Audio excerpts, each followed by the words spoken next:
Alright, it's time. This has been a long time coming. This movie has been out for a long time now, and I'm sure you've already read a whole lot of discourse about it and maybe watched some other video essays about it if you're at all interested. But I still feel like sharing my piece. You were asleep a second ago, and as soon as I start talking, now you are the chattiest cat in the world. That's why I love you. Okay. So the spoiler policy here is like I'm pretty sure if you're watching this, you've already decided whether or not you're gonna watch Eva 4. Probably you've just seen it if you're bothering to watch this, or you just don't care at all, but you like watching long Keats to YouTube channel videos. And the intent of this video isn't really meant to be like a recommendation or a dissuasion or anything like that. That seems very pointless. Oh my goodness, kitty. Instead, I'm just going to ruminate deeply on what this movie is and what it means to me. There's going to be a lot of spoilers, so it's not, an intro to the movie. Oh my goodness. But we're just going to talk about the whole thing with unmarked spoilers everywhere throughout. But spoiling it isn't really the focus, though. I'm not going to go out of my way to be like, this is what happens, these are the twists. I kind of assume that people are going to have watched it, so I'm not going to try to explain like the whole plot beat by beat. But I do want this to be accessible for wholly non-Eva people, people that haven't been at all involved in the franchise, haven't watched any of it, don't know anything about it. I want to try to hit on some points, probably more near the end in the analysis, that might just be interesting in general, just talking about storytelling and stuff. So I hope I can educate a little bit for any non-Eva people why this series and especially this movie is such a huge deal. And yeah, as I said, I want to try to have interesting takes more broadly on just storytelling and media and anime in general. I worked hard on this, so I guess I'm just trying to say like don't don't shy away. Please give it a try. I know it's going to be very very long, and I know maybe parts of it aren't going to make any sense, but I really don't want to discourage people from giving this video a try since I really agonized over it for a bit. Okay, this is one of the big points of agony. I don't want to do this. I don't want to go through my whole history with the Eva franchise. I had intended to start this video with quite a long discussion of my personal experiences with Evangelion, what it meant to me, my history, all the different iterations and mediums and spin offs, and how I engaged with them. But like, I procrastinated so long on making this video, and it was mostly because I didn't want to write this section. So now I've just decided to give up because it's not actually that important. On the one hand, my engagement with the series is actually like very generic. It's very typical of how people have discovered and dealt with dealt with seems kind of negative, but how they've engaged with the series over the years. I was 13 when I first saw the anime. I read the manga too as it came out. I watched the rebuilds as they came out, as probably most people that are super invested into Evangelion did. I think discovering it when you're in your teens is a very typical experience and really makes it something special, given like the themes and the characterization and stuff. My reactions to them, yeah, were about what you would expect from like an angsty kid, young adult, experiencing each iteration of the franchise. This is something that made it really special for me, but I'm sure also makes it very special for a lot of people. That this was one of the first really significant, really special, adult, meaningful, different from anything else type things that I discovered on my own. Not my parents or my older cousins or the my friends at school telling me about it, but something that I felt I discovered. My own 2001. I remember my dad saying that he had a similar experience seeing 2001 as a kid. That it felt like he had stepped into a world that was his own generations, and I felt the same way about Evangelion. Because yeah, it had a really profound impact on me. Trying to articulate how it changed me, I think, is just straight up impossible. That's kind of what I've arrived at as a bit of a cop out after thinking about it a lot. It's a challenge for another time. Or, if you want, you can go to my blog, there is nothing like coldwater.blogspot.ca, and look under the list sections. There's a list called My Top 15 Anime of All Time. In the final post of that, the top 5, I talk about Evangelion a lot, and I kind of cover this ground. So if you're really curious, it's there. But it really is both exactly what you would expect, probably the exact same story as many EVA fans, but also something really significant and profound and mysterious and unable to articulate. So it's weird, and that's why I've kind of given up on trying to talk about it too much. Okay, let's get to just rebuild of Evangelion for itself. Let's break this down sequence by sequence. Usually I don't think this is necessary for talking about movies, to just kind of go through the beats of the plot and kind of give my commentary on each sequence. But I don't know how to even begin tackling this otherwise. Like, I don't know where I would start. All of the topics kind of depend upon each other and depend upon weird things happening in the story. So we're going to kind of go through this first. And my feelings about each sequence of the movie vary really wildly. And I think it's probably because of this movie's extremely complicated, disastrous, chaotic production schedule, where, you know, this movie took like 14 years to come out. And I think the feeling of it being all over the place is that it was all over the place when it was being made. Jesus, 14 years, is that right? When did 3.0 come out? I said 14 years so confidently. No, it's less time than that. It's about 10 years. Anyways, so I kind of want to get into how I think it was made by looking at the different parts of it and thinking about when was this conceived and how did it fit into a greater vision that was probably only realized much later. Okay, so the first is this big battle scene in Paris. I thought this sucked. This really, really started the movie off on the wrong foot for me. The CGI was really god-awful. There's all these, like, battleships that are floating around, and before, there had been a lot of love put into the depiction of, like, military weapons, tanks, battleships, and stuff in Evangelion. You know, some of the most iconic scenes of Unito 2 emerging from the lake and holding up a battleship. It's just so disappointing here. They just move so blandly, so smoothly. Everything seems so flat. There's a very, very unclear stakes. We have no idea what the characters are doing there. We don't know even who all is there. We don't know why they're there, what they're afraid of, what risk there is if they fail. And you might say, and we're going to get into this later, EVA is always confusing like that. It's always kind of unclear what the heck is going on. But we'll get into what changed from the original series to the rebuilds later in this video. The choreography is just like weightless, nonsensical. It's absurdly over the top. Things are just flying around and exploding. It's really undynamic. There doesn't feel like there's any weight to anything. And it builds to the absurd climax of Mari throwing the Statue of Liberty into the evil EVA series, or whatever it is, Nerve's evil EVAs. And it's just so absurd and feels so unearned. There doesn't really seem to be any tension or hype. And then after that, their mission is accomplished. They're decorifying Paris. We don't really know what that means. And it's what could be a really beautiful shot of Paris reverting from this kind of like sterile, monochrome, post-apocalyptic wasteland to the Paris we know and love, the city of lights. It's so beautiful. The greenery is back. The color is back. The sky is blue. But it's like so bland, so just generated by powerful computers. There's no evidence of passion in it.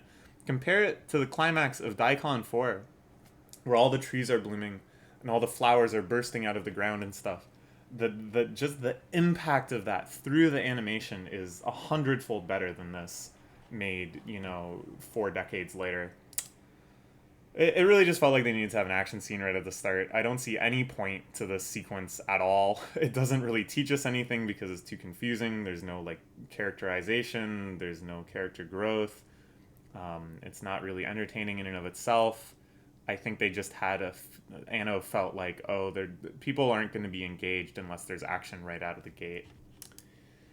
And I think the reason why is that the first actual major story sequence, the first actual, development of the plot and characters has way less action. Pretty much no action. We are treated to a long, long sequence of Shinji and Rei adjusting to a life in the village of Rebuild 3 ending survivors. It's not really clear what happened at the end of Rebuild 3, but there's this ragtag group of survivors that have put together this charming little makeshift village where they're farming and restarting civilization. And this was pretty great. I really like this sequence. Really excellent, excellent character animation.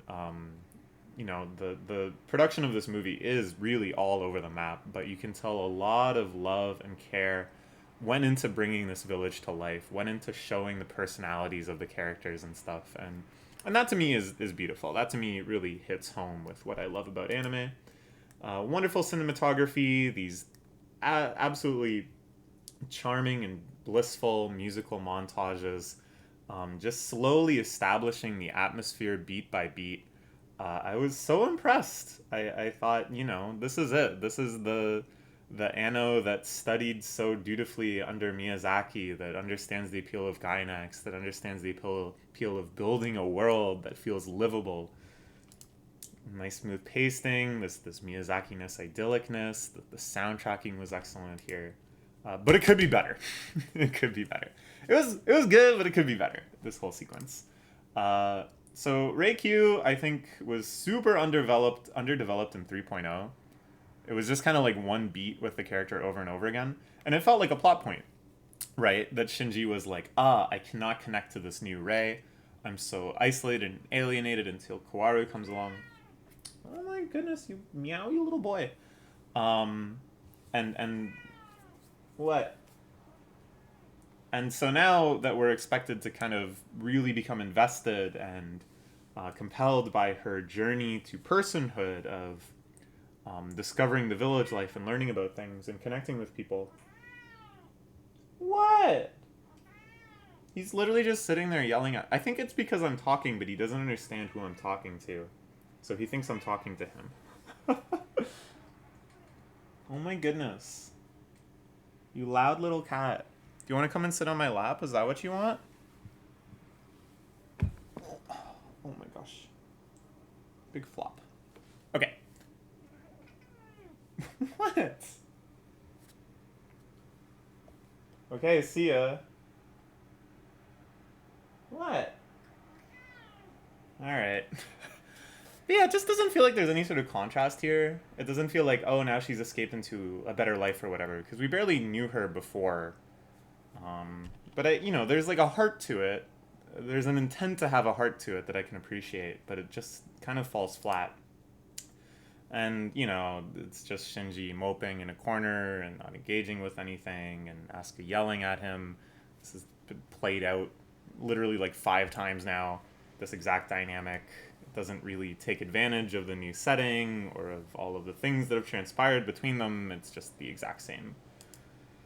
And, there's the scenes where they're going to look at the barriers that are keeping out the horrifying forces and the weird angel scraps and stuff. And this is meant to kind of be kind of like a haunting thing, I guess. This is the aftermath of 3.0, but what exactly happened at the end of 3.0 is so confusing and nonsensical that it's really hard to be invested in this idea of, this village miraculously survived, because it's like, survived what?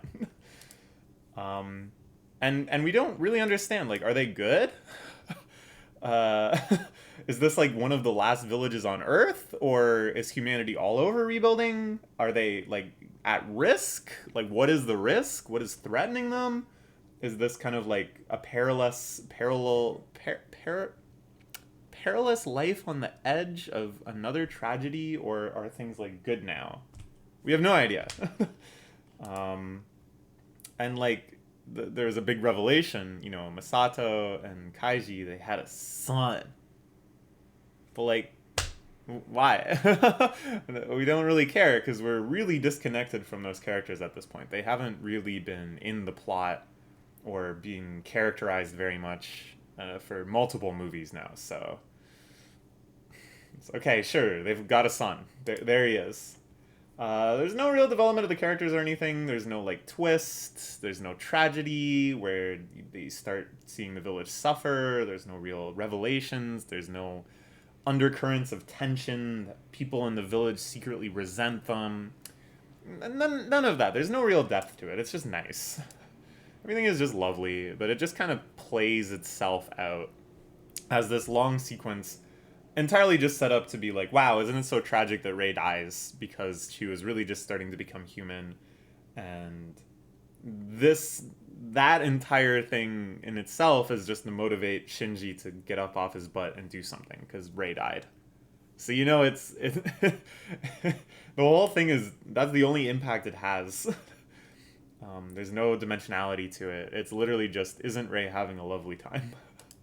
And then the Shinji gets on the ship, and there's some discussion of collars. Do they need to put the collar on him that can make his head explode whenever they want? They're preparing for something. There's some sense of like a battle approaching, but everything gets really blurry here because I fell asleep. Oops. This isn't a knock against the movie. I was just very, very sleep deprived. I was over at a friend's place. We had made plans to like hang out throughout the day with some other friends, play some Magic, and then we were gonna watch Eva after everybody else left. I was like super tired. We were like laying down watching it. I just fell asleep. His setup was too comfy. It was like super comfy. We had the popcorn posted up against the pillows and stuff. I just fell asleep. I could feel the sleep coming on during kind of after the village sequence, and they were going to get on the ship, and I realized all the kind of more sci-fi bullshit was going to start again. I kind of started checking out, and I was like, oh man, I'm falling asleep. I thought, after 17 years of investment in this series, am I really going to fall asleep during the final, for real, it's actually over, finally part?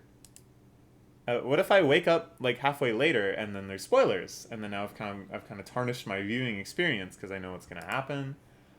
What if I just get too lazy and I never rewatch this and I never end up actually watching the final Eva rebuild movie?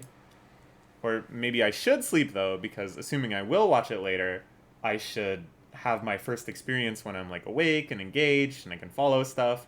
If I just force myself to stay awake when I'm so tired, it's probably no good. And I started thinking, maybe this is okay. Maybe I shouldn't be so concerned about like optimizing my viewing experience. Like maybe I should just think, a long time ago, I was a big fan of this one show. It's probably my favorite show for quite a while. Then they made a bunch of other stuff that I felt, varying types of way about. And so maybe it's fine that I just sleep through this other thing that eventually they made and it came out. But is that really okay? What do I owe my 13-year-old self that is probably shouting at me through time? How are you falling asleep during this? This is the most important movie of your life. What do I owe that angsty kid that just wants to find out what the heck happens in Evangelion? Without really making a decision one way or the other, I just fell asleep because I was so tired. And then I woke up, I think near the end. My friend was like, don't look. He saw that I was getting up. He's like, it's spoilers, don't look. So I just kind of drifted in and out of sleep. I would kind of like glance up occasionally and be like, what the heck's going on? But I wasn't really watching. I wasn't processing any of the audio. It seemed to be a lot of explosions, which made sense to me. I felt very at peace. I felt like at this point, I could just accept the movie for whatever it was. I went into it with all sorts of cynical expectations. I thought it might be really bad. Part of me held out secret, deep hope that it could be like really good. But either way, I kind of expected a lot from this movie. I expected that somehow it would change me, having seen the end of Evangelion. Not the end of Evangelion, but the end of the franchise after all these years. But no, at that point I realized just whatever it is. Like, it doesn't have to be this big deal to me. It's just the movie that I'm gonna watch. Life changing. If it's wonderful, if it's disappointing, if it's confusing, it is what it is. It isn't a big part of my life anymore. I can just enjoy it for an anime movie. I'm not. I don't feel any duty to see it. I don't feel any obligation to give my takes on it. I kind of do now, but at the time, I felt very at peace with just like, this is a movie I'm watching. I'll just see what happens. So a couple of days later, I watched it again. So this is the rewatch of Rebuild 4. So where were we? Shinji gets on the ship. All the stuff on the ship I thought was fine. I think they were trying to make it like a kind of like an alien cozy type location, like Nerve headquarters, where when you first get there, you see the gigantic geofront, those long elevators, those shuttles, the mysterious pyramid, everybody at those intimidating desks, the gigantic 3D map, all of the computers and how weird they look, the magi. And I'm saying this now with fondness, with nostalgia, because as intimidating and alien as it was, it grew into this home-like place. And I felt like in 3.0 and 4.0, they were trying to make the ship into a version of that, where, you know, it's all these new characters you don't really know, there's all these aspects of the ship you don't really understand, but they wanted to instill this feeling that, oh, eventually this will feel like home. But it doesn't really work. And it makes sense, because there's 26 episodes to get used to Nerve headquarters, for it to start feeling like the second home for the viewer. The ship, we get, like, Rebuild 3 and 4. Very few scenes actually take place on the ship. There's no sense of episodicness where we have an adventure and then we return there to kind of understand it better and to settle down with the characters. There's no sense of stability, and no sense of time. So the fact that they're trying to give this sensation without really executing on it feels kind of awkward, but it's not the worst. There's the revelation that the ship is going to function as like an ark, like Noah's Ark, that after all of this chorification stuff has settled down and the world could regrow, this is going to have all sorts of seeds and species and stuff.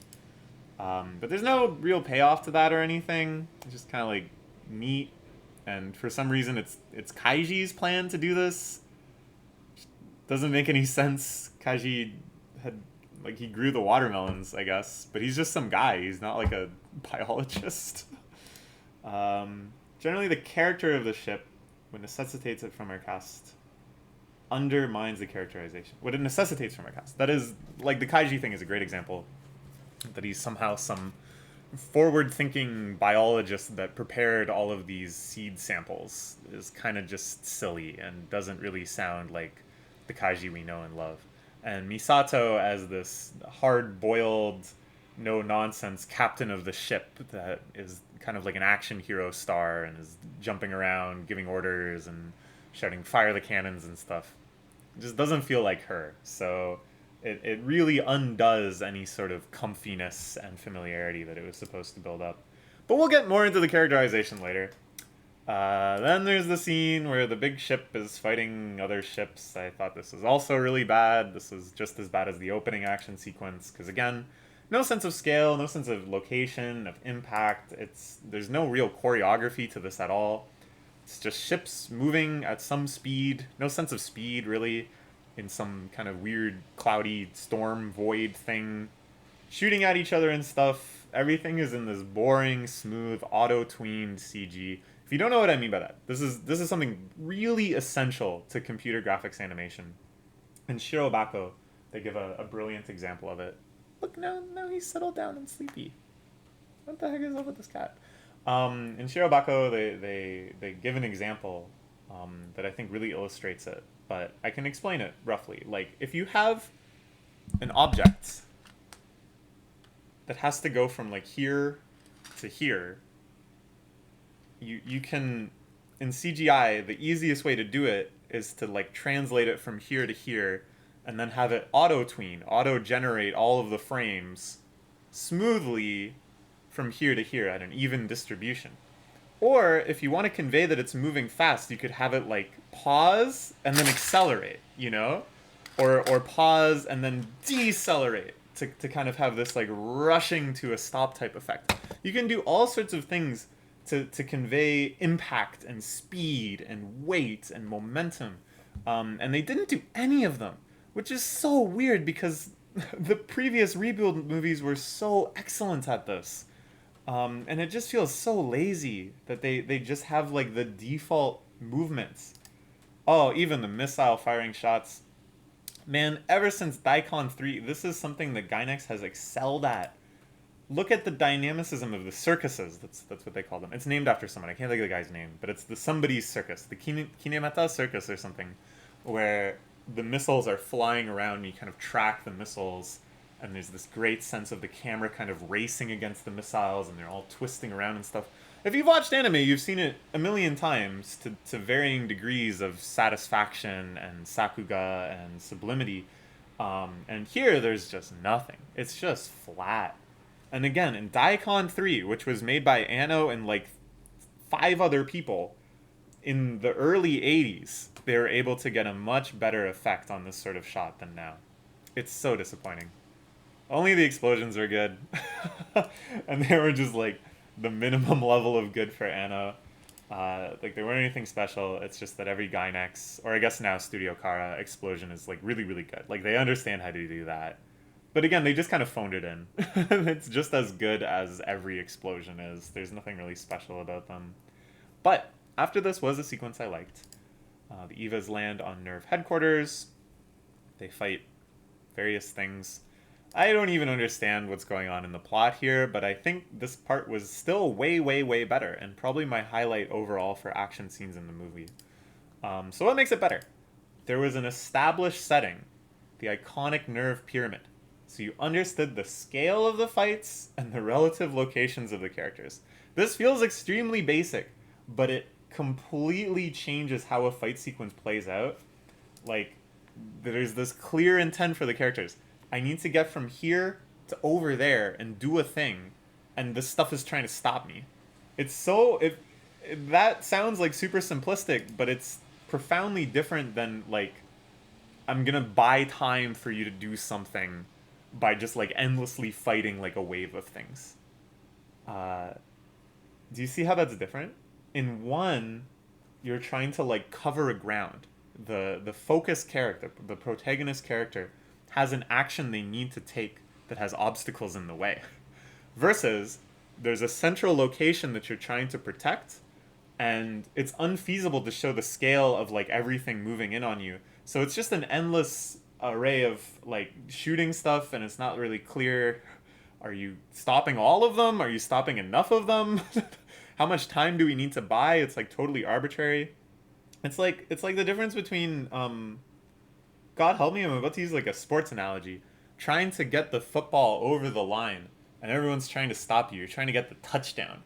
Versus I think there's something they do where they're running out the clock and all they do is just hold the football, and the other team is trying to interfere and they try to prevent the interference. I think that's how that works. I don't know. But if that is how it works, I think that's a good analogy because the one is obviously much more exciting than the other. The stakes were like very clear. You knew that Nerve was trying to bring about the apocalypse, another impact, and that the I can't even think of their name. It's another German word. Weeb or something. That can't be right. Was trying to stop it, right? The effects were really huge and creative. There was like a feeling that they had unlocked a new flair. In the previous rebuild movies, they'd always use kind of those like rainbow flashes that were really cool. Of course, the original Eva had like the cross-shaped explosions and stuff like that. It felt like they were escalating it again, and they were kind of unlocking new aesthetic language and how to depict impacts and explosion and a sense of power. And when something started happening that was like significant and unprecedented, you understood that that was the case. What it actually was in terms of the plot and the lore, I don't know, and I don't really care. I just knew that it was a big deal. Whereas previous fights, I had no idea if it was a big deal or not. If it was a big deal, I didn't feel like it was. Whereas here I understood without them having to actually say anything. Oh man, this is crazy. Basically, I think this sequence was as good as Rebuild 2. It wouldn't have been out of place in Rebuild 2. And this is a very complex and measured compliment I'm giving it. That I don't want to get into why.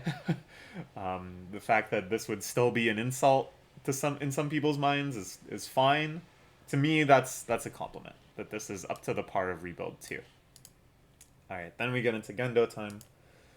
So here, I think it's very interesting that in the plot, both in terms of what's being explicitly told to you as the plot, and just in the way that it's depicted cinematographically, Gendo is very clearly now positioned as the fundamental antagonist of the series. Before, there was always this very many-layered duality. So many questions you can ask about Gendo. Is he evil? Is he evil, but he's warding off a greater evil? Is he, like, benevolent, but misguided? Every mystery of the plot kind of resolved itself in a mystery about Gendo. But here it's pretty clear that, like, if you stop Gendo, it's good. If Gendo wins, it's bad. And this is pretty disappointing. But I guess the idea is that this is the resolution to Eva, finally, after all these years. So it makes sense that they would have to finally set up this fundamental ultimate complex. It has always been Shinji versus Gendo. I do really, really like the shot. Somebody shoots him in the head, and he kind of nonchalantly just scoops his brain back into his skull. It reminds me of Bondrewd in Made in Abyss, which is one of my favorite villain characters in all of anime. But it's kind of telling, though, that this, and also when I talked about the village sequence, and I'm like, it's like a Miyazaki film. Or when I talked about that action sequence, and I was like, yeah, it feels like Rebuild 2. It's telling that all of my favorite parts of Eva 4 are the parts that remind me of other things I like. Whereas the original Neon Genesis Evangelion, when I was a kid, the big appeal was that nothing at all was at all like it. Anyways, he gives this long lore explanation. It's fine. I like that they did some non-diegetic illustrations, that what he was talking about was depicted. You know, that's basic anime stuff, but I like it, and I appreciate that, because this movie is very low effort in a lot of other ways, but they made some effort there. But I think this is a good contrast. In the previous fight, when Asuka is trying to sacrifice herself to stop the 4th or 5th or whatever impact from happening, and Mari is fighting her way over there, there's also characters observing this and commenting on it and explaining other lore type things about the significance.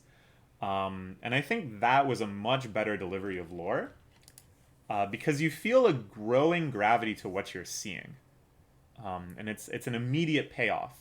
And because in both situations, the lore that's being explained really doesn't make very much sense, I'd much rather it be in the context of, like, drama. Like, I'm saying all of this really dramatic stuff, who cares what it means, but it's playing out right in front of us. We're seeing the outcome of this be decided before our eyes. Versus Gendo just explaining all this stuff, and you're like, alright, now what? Really, all of my reaction to all of the lore that was explained is, huh? Alright, as a disclaimer, maybe it does make sense. I don't know. Maybe all of this lore does actually fit together into one extremely complex, extremely convoluted, but actually sensible plot. An actually sensible semi-sci-fi, semi-religious story of the origins of mankind and angels and Evas and all of that. Maybe there is something like that there. If you're a very, very specific type of Eva nerd, maybe you can puzzle that out. There's a lot of people who love Eva for a lot of different reasons. Maybe they like the characters, the production, the themes, the attitude, the mysteriousness. And then there is the group that actually loves the details of the actual lore, and likes puzzling out all that stuff. I don't think that's a huge percentage of Eva fans. I really don't. I'm sure there's some people that are jumping out of their seats during this sequence, like, whoa, this finally explains the relationship between the Lilith and the Black Moon. But, you know, like, good for them. But I'm not one of them. I never really cared about that stuff. For me, it was much more about the characters and the production and the themes and the attitude. And this stuff, to me, was just a sense of mysteriousness, of vastness, lurking behind the scenes of the plot that you actually had to care about. I was not the type to think that I had to figure out exactly how Lilith betrayed Eve as the second wife of the first angel, and the 0th angel was actually humanity and all that stuff. I don't know. Lore should reinforce themes or action. It should not just exist for its own sake. This is my feeling, right? We'll get into this more later, but I think the AT field is a really good example of the sort of lore I appreciate. Okay, so the AT field, which if you don't know, maybe you've seen shots of Evangelion where they attack and then there's this big like hexagonal wave of energy. It goes, an AT field. How is it generating an AT field? And this has a really clear purpose in fight scenes. It can serve as like plot armor. Oh no, Shinji's about to get his ass kicked, but at the last second his AT shield activates. The AT field, sorry. It's a signifier of power. Oh my god, look at the size of that AT field. It just looks neat. It adds like a nice visual depth to the fight. And then when you learn it's the absolute terror field, and it represents like the barrier around each individual's heart, that's also good. Because it reflects, the hedgehog's dilemma, the hurdle of being vulnerable, trying to overcome that obstacle to truly open yourself. All of these really core themes of the series are reflected in the idea of the AT field. And then when you find out that it's like a vestigial organ of being not born of Eve, or whatever it is, I don't know, I don't remember. That's like a very, very secondary aspect to these plot significance, the impact it has on the actual storytelling, and the way that it reflects the themes. I'll give you a preemptive anti-gotcha. So, what themes do these new lore revelations reflect? It's Evangelion imaginary. This is what we start getting into. Does that reflect the idea that Eva is just a TV show? We'll get into this more later, but it's very confusing, and it doesn't resonate. If there is some sort of connection, where if I understood all the intricacies of the lore, if I understood this like hidden lore ontology plot behind everything that's happening, it's like so confusing and so convoluted for me. I just don't feel like it would ever resonate the way the idea of like the AT field or like the LCL liquid being the primordial fluid that reflects like the liquid that's in the womb when you're a fetus and stuff. Like those things immediately resonated with me. I don't understand how any of this could. But wait, don't you love ambiguity? Don't you love being confused? Aren't you always complaining when things are spelled out? Shouldn't this mysterious disconnect, these things that don't really make any sense and you're not really sure why they're in the plot, shouldn't that appeal to you? And that's true, that's very true. And it's not that I'm trying to complain that the lore was insufficiently explained. I really want to make this clear. I wouldn't have been happier if they explained it more and I was like, yes, I understand now the relationship between the Lilin and the Black Moon. I just think that it was very unnecessary to begin with. It doesn't really build on any of the themes. It doesn't really have any consequence for the plot. The plot, they could have had any other number of excuses for the various fights that happen and the various explosions that happen. Everything could have been done with like a much simpler version of the Eva lore. Like if you just kept it to what was introduced and covered in the TV series and just looked at, the final confrontations between those ideas and those concepts, that would have been fine. So it just really serves to activate this particular type of Eva nerd that wanted the lore to be expanded upon and wanted some of the very niche, unanswered questions to be answered, but really just to generate more questions because that's how they engage with the series. And again, that's fine. And I think we'll get into this later, but I think it's actually quite admirable that they kept those sorts of fans in mind. And they didn't do things that were disservice to them, but they actually tried to engage with them. But it certainly isn't engaging for me. Anyways, so after this big lore dump, when things start actually happening, we're in for the big impact sequence, the Apocalypse 4.0. And the last three movies have all had this ending to varying extents. Like 2.0 had an impact ending, and then it got shut down, and 3.0 had a kind of a successful impact ending. The impact events, again, for any non-EVA fans, being basically apocalyptic events. Events that will wipe out the world. One of them before the series has wiped out pretty much all of the animals on Earth. and blew up Antarctica and stuff. I'm not going to get into the whole history, but essentially these impacts keep happening. And it's losing its impact. That at first they talked about the first and second impacts in these grave, hushed tones, and you're like, ooh, if there's a third impact, that's going to be nuts. But now we're up to like the sixth impact, perhaps, and it doesn't really have the gravity it once had. So they had to go really, really crazy with its actual depiction if they were going to keep topping themselves, if they were going to actually make it feel impactful. Lol. And they kind of did. To varying success, they did some stuff that put it above and beyond. First, there's this crazy sequence where Shinji and Gendo are both in Evangelions and they're fighting each other in various really iconic locations throughout the whole franchise. I thought this was a pretty cool idea for a number of reasons, some of which we'll get into later. But some of the fights were really bad. Like, I just don't get it. How did they get worse at this very simple CGI challenge where you have two big robots and one of them's gonna like punch the other one, and you wanna really convey, oh, that's a meaty punch. They used to be so good at that, and so many of these, it just felt like totally weightless paper mache dolls like slapping each other. Some of them though, ones that had more hand animation, were really really good, and I don't really get in this like omega climax of the whole franchise how Anno just was like, yeah, this is fine. Did he really think these were all of equal quality? Or was this ending actually just written very, very last minute and worked on last minute? I don't know. And that, they had some really good animators that were really eager to work on something like this, and then they had some other things that they had to just run through the graphics machine as quickly as possible. There's a bunch of lore revelations that they're shouting at each other during the fight. They're all really stupid. They don't really make sense on an object level, and again, they don't really add anything thematically or emotionally or consequentially. But I'm doing some foreshadowing here. There might be another perspective to the stuff that's discussed here that actually makes this a little more interesting. This is my own theories that we'll get into later.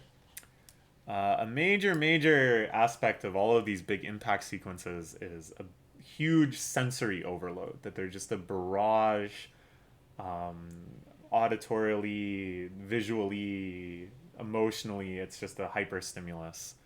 A great example is actually in 2001 when he's journeying into the eye of Saturn and he's hallucinating and he's seeing all these lights. It's sequences like that. That's what makes them so memorable. That's what makes them so powerful. And that's what really conveys the impact that it has on the plot, is this sort of hyper-stimulus depiction.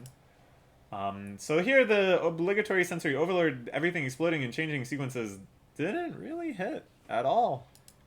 I think they hit a limit on what they can depict, and they should have backed away at that point and settled for something less. But instead, they took on something impossible.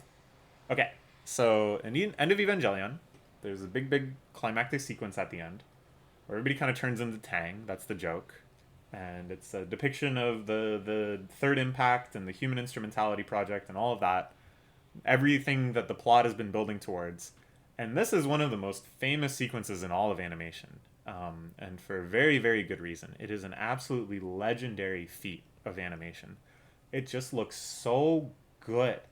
The impact of everything, the hugeness of everything, the scale of everything is so powerfully conveyed. It's the extent. I don't know if anybody remembers a show called Neo Yokio, which starred Jaden Smith and was directed by the guy from Vampire Weekend. It was a very polarizingly reviewed show. I quite loved it, but it felt like it was kind of being made especially for me because it was this weird mix of like anime jokes and then like high fashion jokes. But in the Christmas special, which I thought was overall fantastic, the big climax of that is just kind of a one-to-one recreation of the climax of End of Evangelion, except shifted to pink instead of orange. And it's phenomenal. And it's like, you're amazed that they were able to pull that off. because even in the decades since End of Evangelion, it's still that hard to animate that well. Anyways, I could go on and on about how great the sequence is for hours. The point is, they did not live up to it. This chorification of the world, I don't even understand what's happening, what that means in terms of the plot, but it's just really bland. Really lackluster CGI. As I said before, this kind of like auto-tweening syndrome where it's everything just moving at this boring, steady, smooth rate. All of these, like, it shows, like, you know, billions and trillions of ray clones and of these weird little waving crosses and stuff, but everything is moving in this unnaturally smooth unison. It's just very bland, and it's because they tried to escalate from the previous one. So as a concrete example, before they had the show, individual people are like visited by these little ray angels or something, and then they burst into LCL. Just absolutely iconic moments. Here they're like, yeah, we can one up that. We can show like everyone as this huge wave is, you know, transcending into light or whatever's happening. But because you can't hand animate that, you can't even do kind of like carefully handcrafted, meticulously timed CGI to depict that.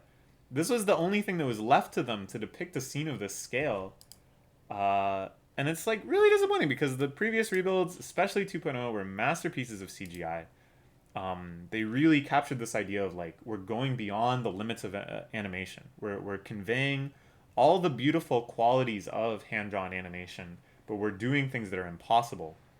But here it's like, the only things that are interesting are that it is impossible because it's on such a huge scale. And it's not actually interesting for any of the ways that animation typically is, like the dynamicism, the production, the sense of timing, the sense of impact. Ugh. Ugh. Yeah. It's not this feeling of going beyond animation, but being painted into a corner. That it's like, well, the storyboard says every human being on Earth has to transform into an entity of light, and the CGI, the gigantic ray head has to be 20 times bigger than it is before.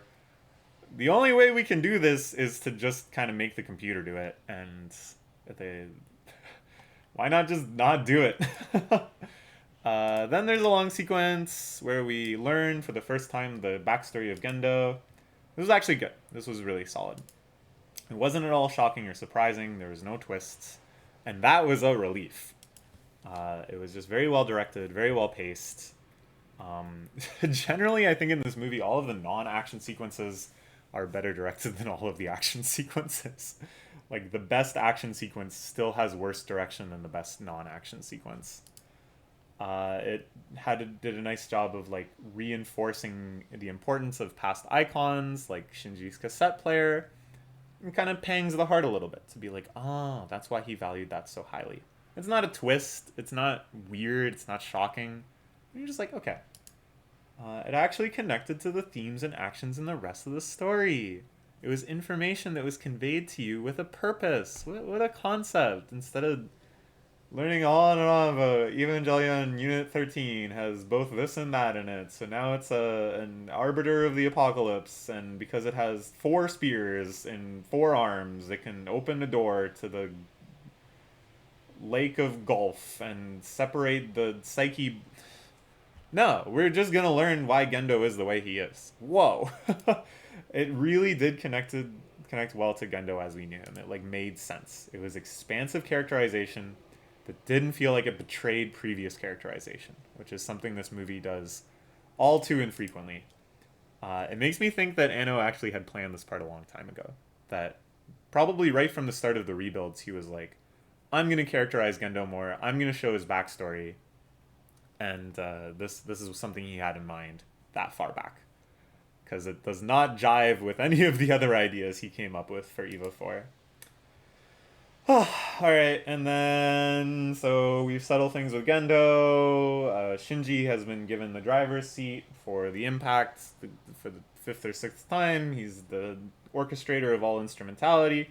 What is he going to do? Just like many other EVA franchise endings, we have the final goodbye with all the characters. Again, this is solid in execution, but it's pretty uninteresting. There's really nothing new. And again, this is kind of a relief. It's better uninteresting than sacrilegious. It's better just here are these characters you know and love. Here's another chance to say goodbye to them. I'd much prefer that than some stupid last minute twist. But it was kind of disappointing that this is really it, though. That this is actually our true final goodbye to these characters. Because we've already had the really prolonged sentimental let's recap our whole arc's goodbyes on like 3 other occasions now. There goes Kitty. And this is just that again, but longer, even more prolonged. In one sense, the satisfaction you get from such scenes is the strongest yet in this one, because you have even more history, and you know it's building to an even more definitive end. Because this is for sure the actual final goodbye at last. So yes, these are actually their actual wishes and hopes and dreams and fears and lessons and stuff. Nothing will undermine this later. There's no further twists. They're done. They're done. This is what Rey is. This is what Rey cares about. That's it. But because of that finality, there's also it's also just the least interesting goodbye, because even in previous ones, where you might have believed that this was like the final goodbye, like at the end of the series, at the end of Evangelion, before the rebuilds were announced, we had every reason to think that, you know, the clapping and congratulating scene really was the end of Evangelion. But they were never like super definitive feeling. There was always like this tension. There was always a sense that maybe the ultimate answer is that it is unresolved, that these characters are just going to have to live with ambiguity, that maybe nobody is happy, nobody is satisfied by this ending. But in this one, the entire ideal that they're trying to build in this movie is like, this is the resolution to Evangelion. This is the final explanation for these characters. This is the ending that will conclude things forever. And so it's just kind of, all right. There's no tension. There's no drive to learn more, which is kind of a double-edged sword. But even though that wasn't very interesting, I really enjoyed this sequence. I was really moved by it. Why? Because it's well produced. So why do I like things? Just because they're well produced? It's a question I've been asking myself since Wonder Egg, which was a really well produced show that took me a long time to realize was just trash. It's time to stop beating around the bush. We need to dive into my psyche. We need to understand how I got tricked by production. Is it scopophilia? Is it sublimity? Is it aesthetic rapture? Is it the awe at the passion of the animators? Let's figure this out right now. Just kidding. This video is going to be way too long without all of that in there too. We'll cover this in the Maid Dragon Season 2 review maybe. Anyways, so that's about it for the plot. Now we're going to kind of get into the analysis of it. And so yeah, that's all that happens. Let's start getting into what this means. Well, it's not all that happens in the movie. I didn't really talk about the ending, but we'll get into that later. This part is going to be pretty much overwhelmingly negative. All of my analysis of it is that it failed in various ways to do what I want an Evangelion movie to do. But that doesn't mean I like hated the movie. I don't regret watching it. I had like a good time watching it. It was like enjoyable. And I think if you're an Eva fan, you're not going to regret seeing it through to the end. You're going to feel some type of way about the movie. I'm not going to say you're going to feel positive about the movie. Although it seems like a lot of people did like it. I also know a lot of people that hated it. And I feel like it's just as likely that you'll wind up in either camp. But either way, I think you'll get some satisfaction and resolution from seeing it through. So despite the fact that I've been pretty negative about it so far, and I'm going to be even more negative about it, I still kind of think, you know, you're just going to have to watch it. I really don't think that it was anywhere as interesting or meaningful or memorable as the original series. And I really just want to break down why that is. Okay. Analysis time. Let's get up your own ass with lore. Series getting up their own ass with lore is an all too common phenomenon. At first, the lore of the series is used as motivation for the character's actions, right? Legend says the one who retrieves this item, this MacGuffin, will be granted some power. This is the lore behind the series. And they go, oh yeah, okay, let's do it. Let's go get the power. Or it's used to reinforce themes. Legend said the item can only be retrieved by a team. Whoa! Wow, I guess teams are good. I'm gonna get along with my compatriot, who maybe we have some differences at the start. Simple. But then the lore of the series can get so complex that just understanding the lore for the lore's sake, to understand what it means, requires some kind of investment in the series. Legend said the item was forged by the brothers. And the one brother turns out to be your teammate's father's ex-husband, which, if you recall, explains why your teammate knew, and then it all starts worming in on itself and feeding upon itself, and you can start to try to engross people, make developments just on the level of lore, without it actually having to change anything else about the plot or the messaging. That you just go like, whoa, wait, so-and-so was so-and-so's father, so-and-so, like, wow, your other teammate's secret power proves that he's the same species as that other brother. Like, that doesn't mean anything for the plot, necessarily. It probably doesn't. It doesn't mean anything for the themes, for sure, because it's all just kind of made up in the world of the series and doesn't reflect reality. But it can be engrossing just on the level of, like, learning more about that. And this isn't bad in itself. I'm not trying to knock this. This is the goal of, like, some types of sci-fi, like kind of hard sci-fi. And, you know, detangling these lore implications and trying to make predictions and understanding what every detail represents, that can be really engrossing. And I've certainly engaged with series on that level, like One Piece, for example. You know, oh snap! Look, the devil fruit respawned as by transforming a normal fruit when the holder of the fruit died. Just think about what that means for Whitebeard and stuff, right? Like, you know, that's really doesn't need to impact the plot for it to be interesting to me to think about that sort of stuff. So let's talk about how the original Neon Genesis Evangelion used lore, and when it kind of hits this point of going up its own ass, and why that's bad. Because it was never hard sci-fi. The lore of the original series was actually pretty tight when you think about it.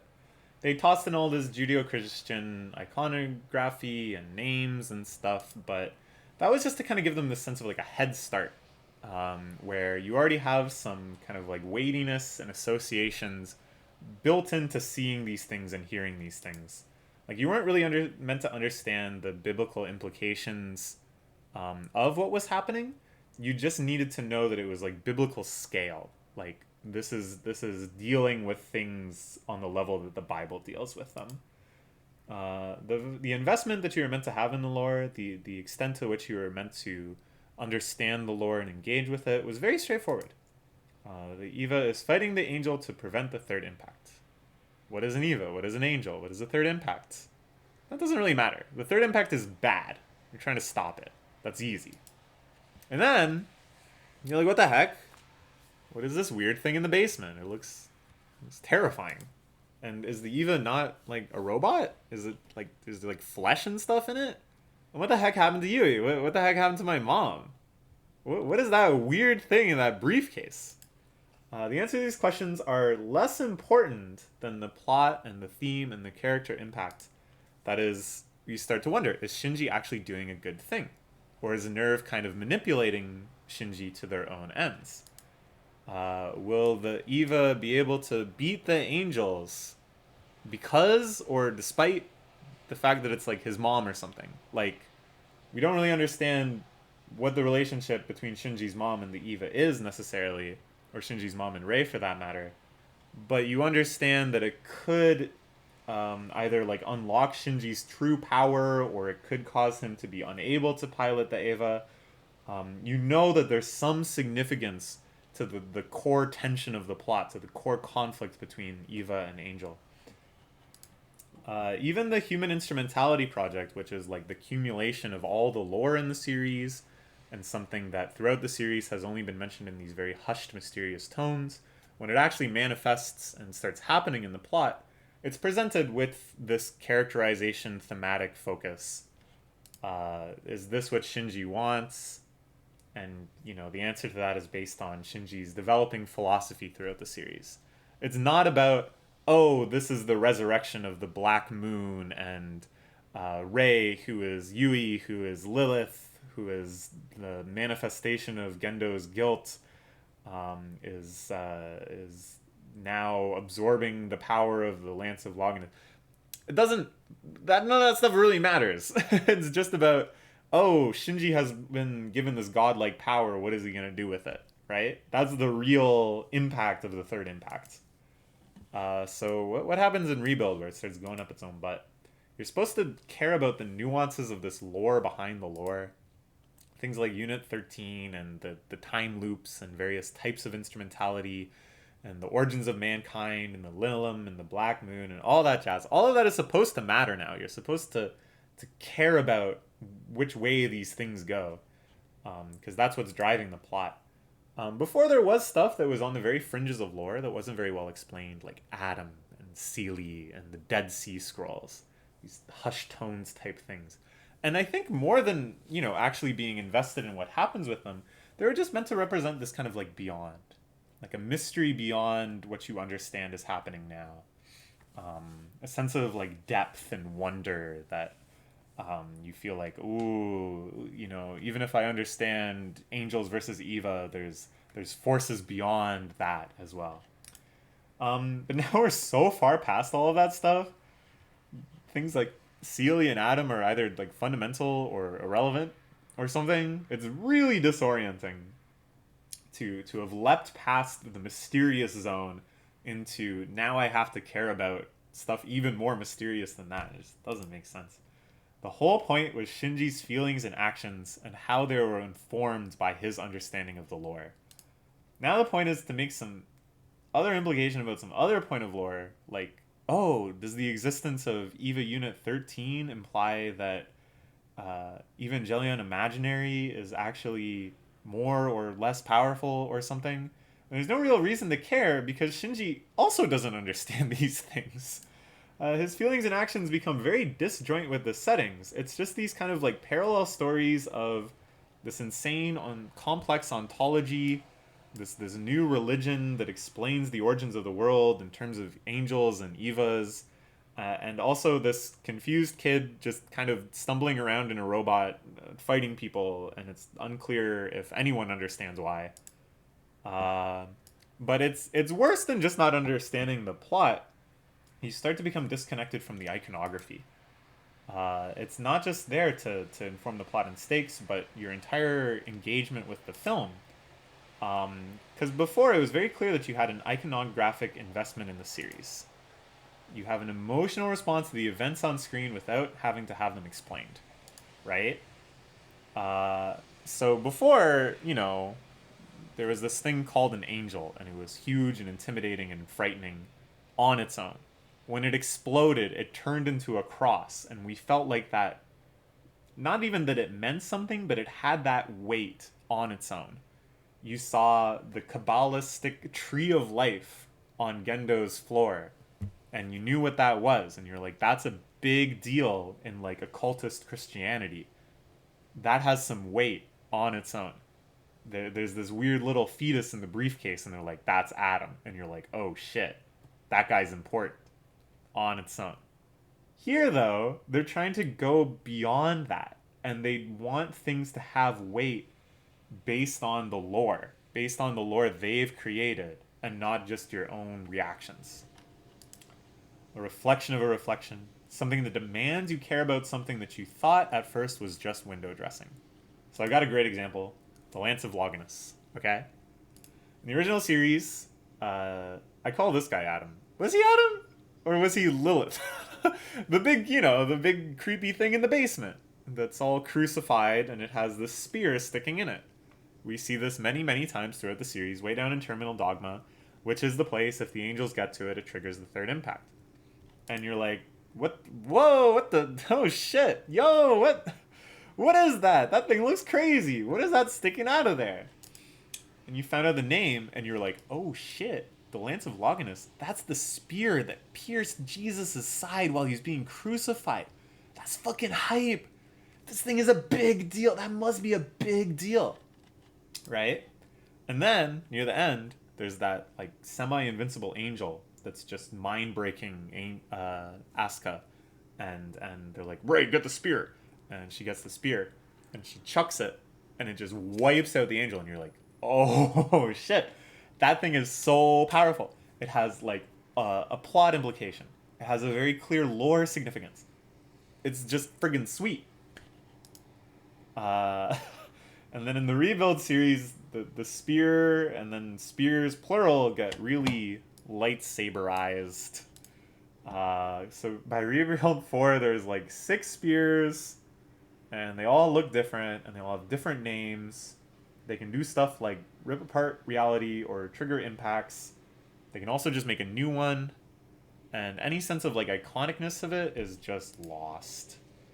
Same with things like the big Ray head on this horizon, which is now CG, or a scene of an Eva biting through an entry plug.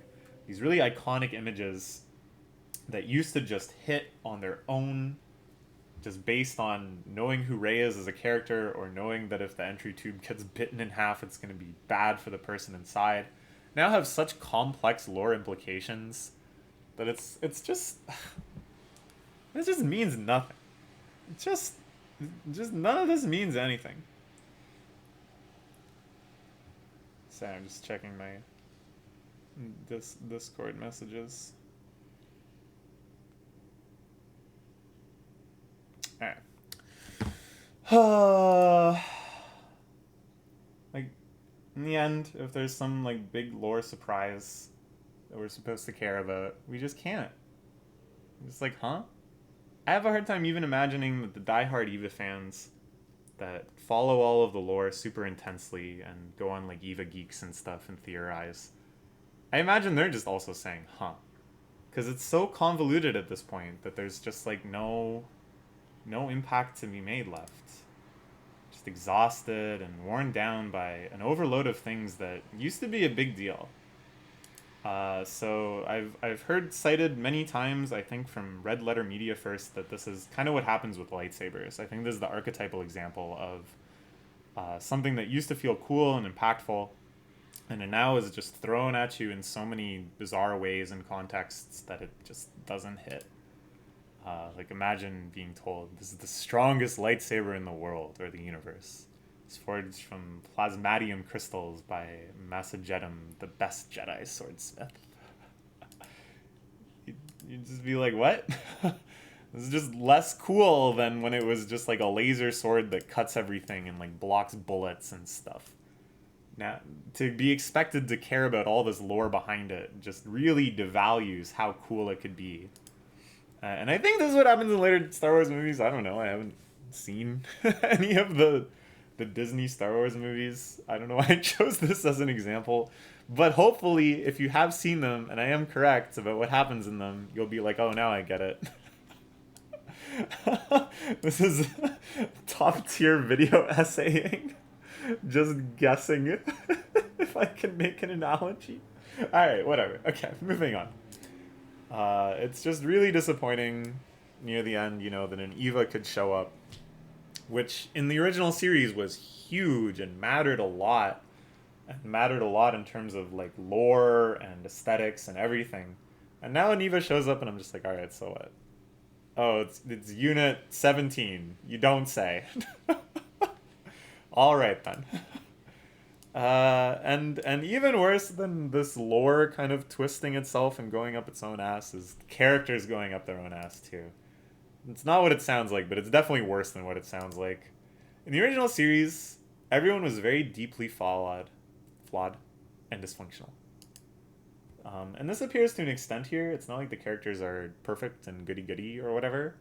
But their flaws are exaggerated to very over-the-top ways, like Shinji just being super 100% mope mood, or Reikyu being 2000% ignorant and not knowing like what a bath is and stuff that doesn't really make sense. The point in the original, though, is that despite their flaws, they had their moments of heroism by the end, right? Like Kaiji, who I keep pronouncing it Kaiji, but it's actually Kaji, and I spelled it Kaiji. Expert video essayist. He's kind of a dirtbag, right? You don't know his true loyalties, keeps double-crossing people. But he ends up helping Shinji very directly and getting shot for it. So you feel like there's an arc there, you know? He steps up. And in his stepping up, you feel like he's carrying the weight of his previous characterization. Despite being kind of a dirtbag, despite being kind of sleazy, despite not being really loyal to anyone, I've made my choice. I'm stepping up, you know? That's cool. That's characterization. There's this connecting line through his whole character. It's good. Same with Misato. Same with Ritsuko. Same with Fuyutsuki. All these characters, they have arcs. It's good. But in EVA 4, our heroic crew, there's been so much time since those first heroic stepping ups, and pretty much all of that time has been spent in Crisis Heroics mode, that these characters have completely lost touch with this other side of themselves. Like, I think Misato is a great example. That on one hand, she was like an alcoholic and super sloppy, and that she had this train wreck of a love life. She has all these unresolved issues with her dead father. You just get a sense that she's like really trying to keep it together. But on the other hand, she's this heroic commander of nerve, being tasked with making hard decisions and sacrifices.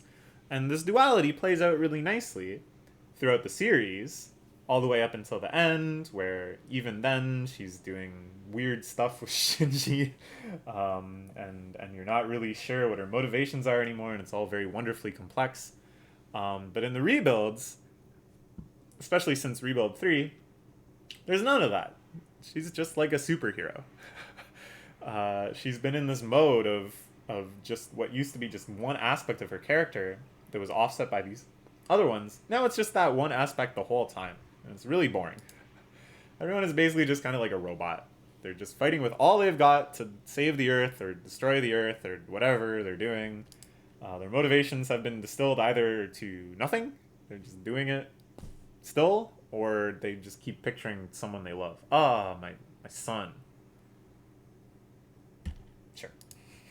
If you'd watch this, you'd be forgiven for thinking that there's really nothing interesting about any of these characters. And even if you had watched everything until now, you'd be forgiven for forgetting that these are interesting characters and, you know, not just kind of very generic mecha action stars. There's really no opportunities to rediscover why you like these characters in the first place. There's no downtime. There's no slice of life. There's no humor, really, at all. Outside of the village sequence, where they give Toji and Kensuke some development, some growth as characters. And they're nice. And it's nice. It really feels like you reconnect with the characters you knew. You see how they've grown and changed. You see that they have dynamicism and duality to them. And it's not mind-blowing. It's not the most psychologically deep thing I've ever seen. But it's nice. And I wish they had done that with all the characters. Alright. Let's bring this on home. It's been over an hour talking about this. Let's talk about the messaging of Evangelion 4.0. It was also very, very disappointing. The original, I think, had this really wonderful layering to it. You had big lore-driven battles between the Eva and the Angels, which is an extension of the interpersonal battles between the personalities of the pilots and the nerve coordinators and Gendo and everyone involved. And then there's these overwhelming, somewhat natural forces that push them into conflict. That Asuka's ambitiousness and Rei's demureness and kind of lack of agency, and Shinji's anxiety, that the conflicts are manifestations of these innate character traits, which in turn seems to represent values of society, that they've been pushed to these places by societal constructs. Asuka has overbearing mother who expects so much of her. Shinji has been kind of tossed out of his family and has no point of connection with anyone. And that all of this seems to be founded on innate qualities of human nature, that it feels like there's this kind of tragedy that just drives people to be like this.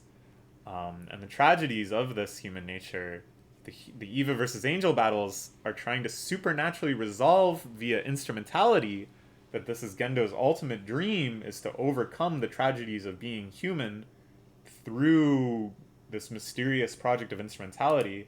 And this is wonderful because it all connects. It really feels like the teenage angst you were experiencing as a viewer was a microcosm of all human interaction. That it seemed to represent these fundamental forces. And similarly, that the existential threat of the angels was this macrocosm of all the shortcomings of society. That you were positioned in this world that was relentlessly cruel, where you're under attack by these overwhelming, impossible to understand forces.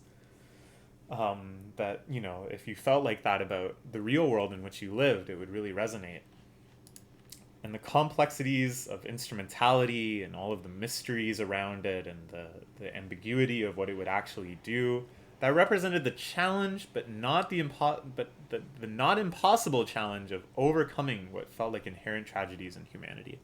So it was very, very compelling if you're an angsty teen and you're thinking, damn, people suck, society sucks, and I don't know what to do about it. This show seemed to offer this surreally powerful path that both understood what you were going through and promised this bizarre hope. It was wonderful. I hope I'm getting across just how resonant that series was with me when I watched it as a kid. Now there's a huge disconnect. They had a huge, gigantic disconnect. So let's talk a bit about the ending. Shinji... Instrumentality just becomes this kind of like, will grant you any sort of wish you want thing, which it never really was before. But I guess now Shinji can just kind of snap his fingers and do whatever he wants. So he wishes that Evas never have existed. It's kind of like Madoka, I guess. It's not really clear exactly what he's wishing for, like all of the lore to get wiped out, or just past a certain point. Is the first and second impact undone? Is any of the biblical stuff relevant, or the Dead Sea Scrolls around? It doesn't really matter. Something changes, and it becomes essentially the real world. He's now living in the real world, where there's nothing supernatural, no angels, no robots. And the point is that this is still a very challenging world, but Shinji's ready to face that challenge because he's accepted pain and responsibility and the connections that come with it into his life. It's a happy ending, right? It's a happy ending. That's for sure in the series. But how does it connect in parallel to the life of the viewer? That if, like me and like probably millions of others, the messages of Eva had really resonated with you through the whole time, what is the equivalent message in your life from this ending? It's like, yeah, your world doesn't have Eva to begin with.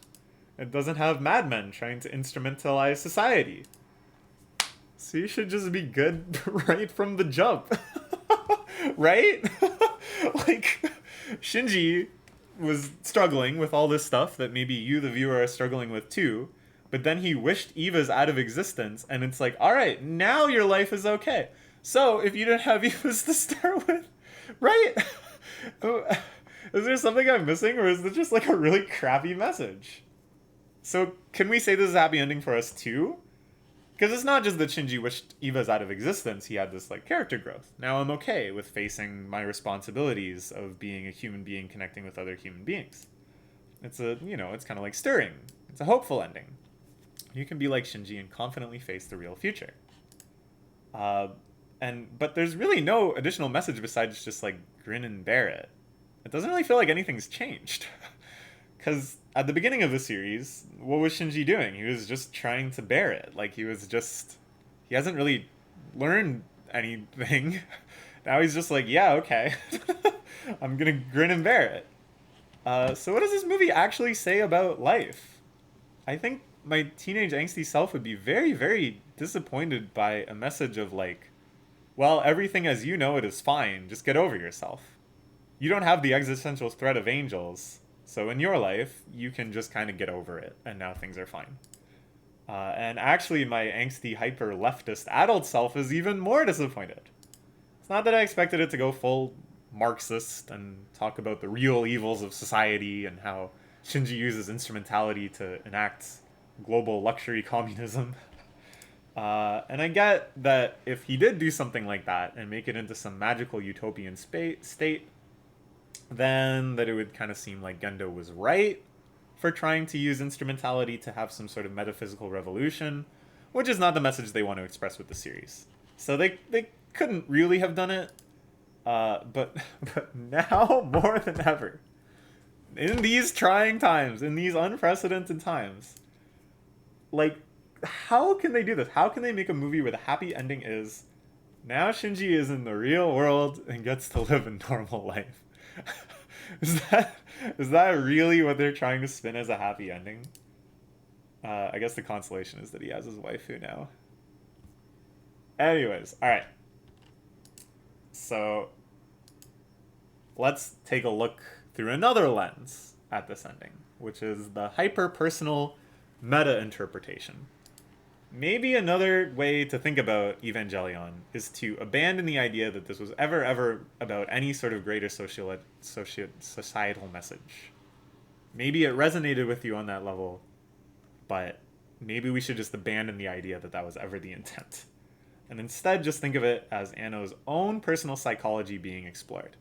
Because it certainly is that, but maybe it's just that. So the original Eva series was made during a very low and desperate time in his life. You can read all about it, but he was on the brink when he was making Eva.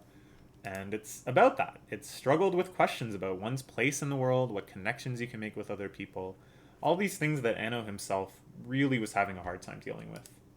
And then Rebuild 1 and 2 were made after he was already a great success, critically lauded, free to work on whatever you want, more money than God. The Eva franchise is just like an empire upon the earth. And it's a glorious celebration of that fact. I literally think it was just that he realized that computer animation was getting so good, and he thought back to all of these action scenes in the TV series, and he was like, whoa, I could go so much harder on those now. Like, those could look so crazy good now. And then he just went back and he had a good time making awesome action sequences. And I think 3 was going to be more of that, just kind of going on in the plot. Of course, the plot lines were diverging, and there was some suggestion that it was like a time loop and stuff. But I think it would have pretty cleanly remained in kind of the format of the original series and of the first 2 rebuilds, and really just kind of focused on awesome action sequences, if it wasn't for the gigantic earthquake in 2011.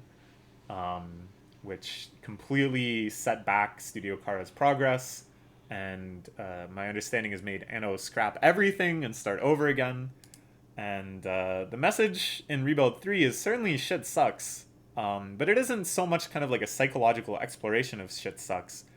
Shit sucks in Shinji's life because there's been an apocalypse, and he's isolated and alone, and totally confused and lost in this post-apocalyptic world. And I think, again, it's just a hyper-personal reflection of Anno's feelings, him in particular, and not some greater statement on this is what it means to be a human in society or whatever. And then Rebuild 4, I just don't think he wanted to make it at all. I think after 3, he was just over it, and he just felt like he had to, so eventually he made something.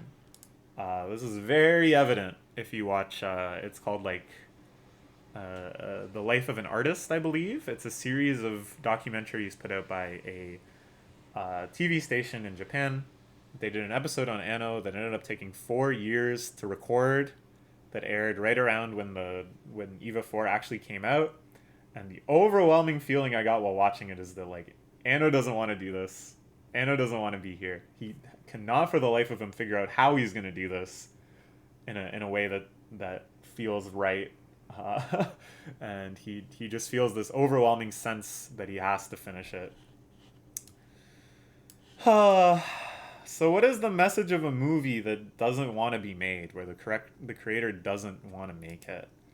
I think this sort of meta message, that this is actually that story, that it's a journey to end the series thrice and for all, is very, very apparent in this movie, I think. Stuff like that deconstruction shot, where you're seeing Shinji shit on the beach, and it breaks down the layers of filming all the way down to the most basic layout sketches. There's a very, very evocative shot of Shinji and Gendo during the long fight sequence.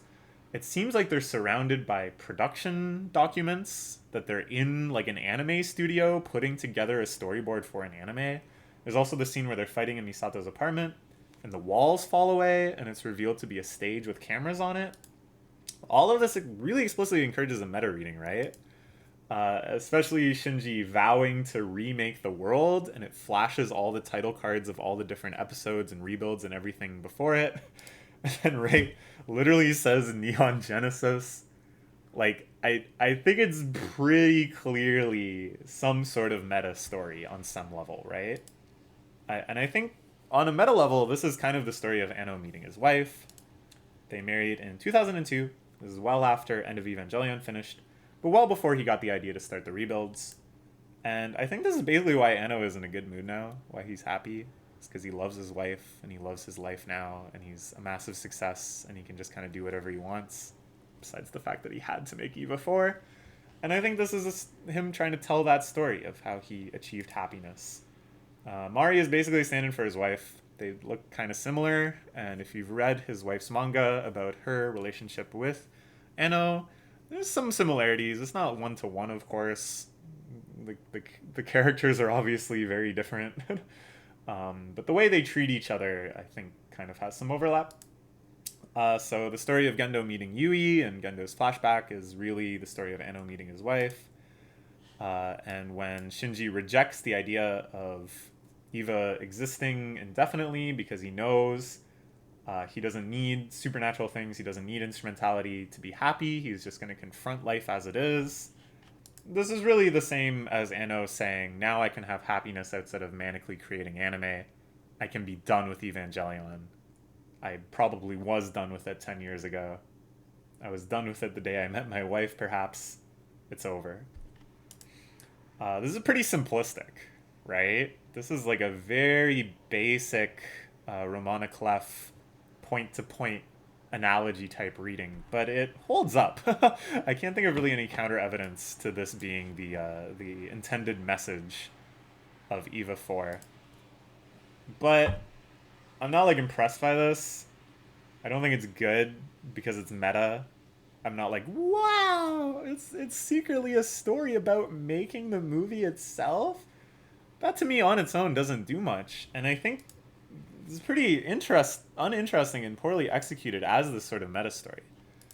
If he wanted to tell that story that reflects his story to tell a story, he could have made it way more interesting. Because I think that's a pretty cool idea, but he didn't lean into it enough. It's just trying to have both ways. He could have boldly rejected all of the obligatory scenes, all of the obligatory lore explanations, which really just kind of dragged on the movie. He could have done some stuff like in End of Evangelion, which also has some very, very meta scenes where, so if you don't know the story, they ran out of budget for the original TV run. So the last couple of episodes are very strange, very abstract, mostly taking place in Shinji's psyche and leaving a lot of the actual plot unresolved. In response to this, they eventually were able to get enough money to make this movie, End of Evangelion, which is just this smorgasbord of action and plot expansion and resolutions for characters and stuff. And it also features footage, actual scans of death threats that Anno received from people that were so disappointed for the ending of the original series. It has stuff like, it shows a theater audience, and it's so natural looking and realistic that I imagine theater audiences in Japan might have briefly believed that they were actually seeing themselves live through some magical technology. Really mind-twisting meta stuff, really like aggressively meta stuff that makes you confront your role as the viewer in the production of the series. Nothing like that. Just kind of some cute scenes where they show layouts and stuff. You could have gone even further beyond and appeared in the anime itself, doing a Koijima. You could have talked directly to Shinji and explained his intent and his struggles and stuff. I think that would have been way more shocking, way more memorable, way more emotionally impactful if he had gone the full 9 yards and really made it this insane Persona-esque, Persona the Ingmar Bergman movie, sorry, not Persona the RPGs, but this really meta self-reflexive story. Instead, he really hedged his bets and tried to give like a very definitive, as you expected, closure for the fans that wanted that. All of the obligatory big battles, the obligatory impact sequence, the obligatory quote unquote explanations for quote unquote lore, while also trying to structure this plot such that it is a meta story for him trying to end Evangelion. And in that sense, I think it's doubly disappointing. Because trying to convey this meta story through the lore, through concepts like Evangelion Imaginary, it's nonsense. It's just nonsense. And I thought I had another point there, but there is yet another meta level on which we can kind of look at this movie, which makes it very endearing. See, this all came about because he didn't want to disappoint anyone. And he wanted to really honestly express his struggles in trying not to disappoint anyone. And he wanted to share what ultimately led him to happiness, which is opening up and accepting the love of his wife. And I think given those constraints, this is about as good a job as he could have done. Because these constraints are insane. Trying to live up to the fan expectations of this multi-decade media franchise, which has some of the most critical acclaim in the entire medium, while also trying to tell a very deeply personal story about how impossible those demands are, and trying to express the peace and happiness he's found in himself, where that peace and happiness comes from, abandoning the thing that everyone has expectations of. That's too much. I think he did the best job he could have given those goals. I just wish that he didn't think he had to do it at all. Because in the end, I love Anno. I really do. I love watching interviews with him, documentaries about him.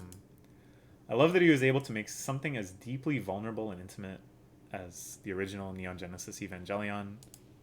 I love that it was so acclaimed and successful and that it resonated with so many people. And I hate that he felt obligated to continue with the rebuilds when it's clear that his passions were elsewhere, that he wanted to make Godzilla movies. He wanted to make Ultraman movies. He wanted to have like a good time. I think he's making a Kamen Rider movie too. Now he's just going back to like the things he loved in his childhood. And having, I assume, an absolute blast making these movie versions of them with nearly unlimited budget. But I love that now Eva is finally over for him. He's finally free and he can make Ultraman or whatever. And so, because it represents that, this movie does kind of make me happy in the end. That Anno can finally walk away from this. Alright, that's it. We hit the hour 30 mark. I thought it would probably be around this long. I do wish, in my heart of hearts, that Eva had just ended with a TV series, or maybe the TV series and the manga, or just at End of Evangelion, and that really was the end of Evangelion. Or really that they went through with the rebuilds, but they were just straightforward remakes. As I said, I think that was the plan before 3.0 went off the rails after the earthquake.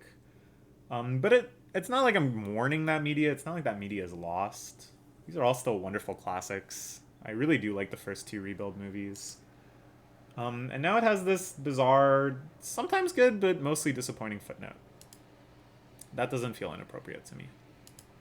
The spirit of teenage angst, it still flows through me. The 13-year-old inside of myself.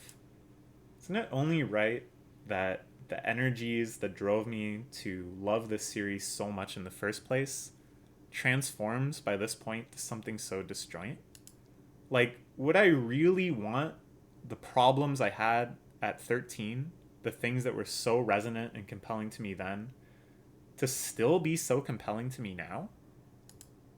I think the distance I have from all of this is proof that both Anno and I are moving on from Evangelion. So, goodbye, Evangelion.